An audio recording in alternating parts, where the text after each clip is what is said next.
Assalamualaikum warahmatullahi wabarakatuh. Nami kula Dinda Atifa Eldania, kelas 11 MPLB siji, absen kalih.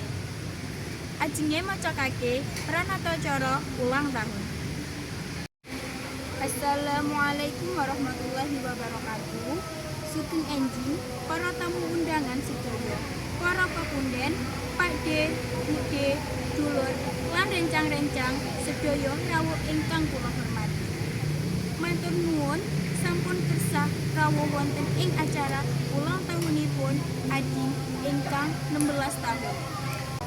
Kaping pisan kita aturaken puji lan puji syukur dumateng Gusti Allah Subhanahu wa taala ingkang sampun maringi sehat lan kebinahan sehingga kita saged kamumpal saserengan wonten ing griyanipun menika kanthi tebak rasa seneng lan kekeluargaan.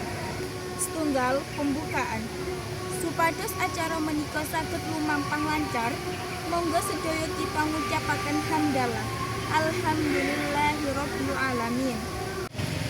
Kaping kalih, sambutan tuan rumah.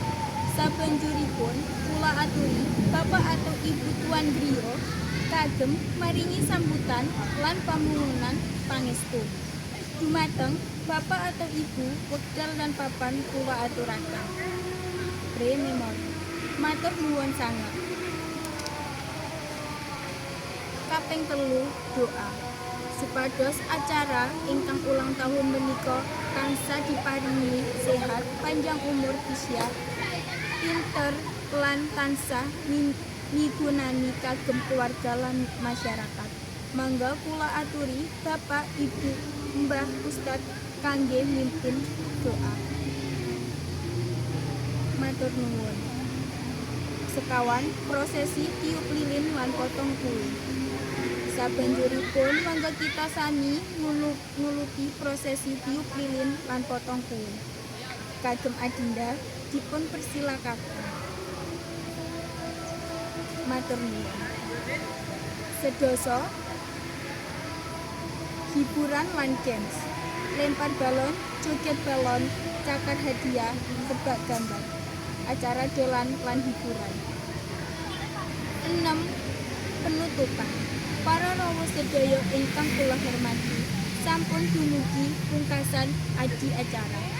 Matur nuwun sanget sampun kersa rawuh lan mbagiaken kabingahan ing dinten menika. Mugi-mugi sedaya dipun paringi sehat, rejeki lancar lan kebahagiaan. Mula tutup kanthi salam. Wassalamualaikum warahmatullahi wabarakatuh.